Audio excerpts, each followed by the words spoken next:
Certainly quite a very important landmark here. It's all about really making sure that agriculture is at the center of development in the African continent. I mean, there's a very arable land in the continent, so there's quite a lot happening. But at the launch and also about the action plan, we do have South Africa's Agriculture Minister, Sir. Thank you so much indeed for your time. Maybe just first of all, John, the significance of this project. We know that Africa, there is land, the potential is quite enormous. Absolutely. And I think that what you've seen as well is that food security is now also topping the world's agenda in all the multilateral forums, because people have seen the link between economic growth and agriculture, but also national security and food security.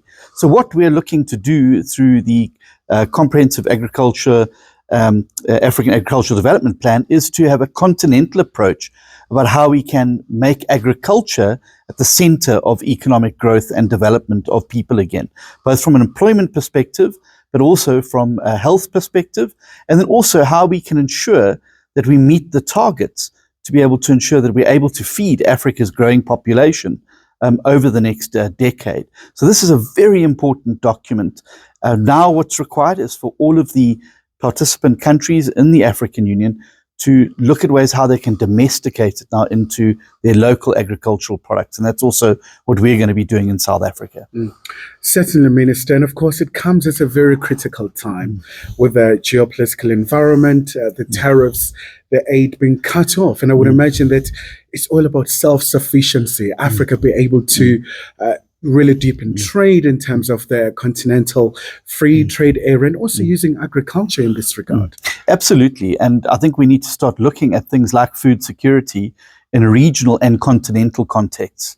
And I think that that's going to be fundamentally important. I think we've seen definitely a cutback on aid from some foreign donor countries. And we obviously seen the drama with the tariffs now, which is obviously going to affect market access for African agricultural products. And so we do need to find ways as the African continent to navigate these new choppy waters.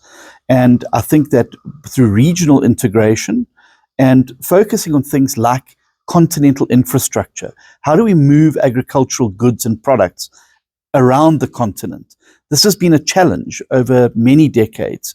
And that's why you see such a large importation of food into Africa. We probably have more than enough to feed ourselves, but being able to move it around the continent is going to be important. So things like corridor development are going to have to be at the heart of the strategy for us to be able to move and trade.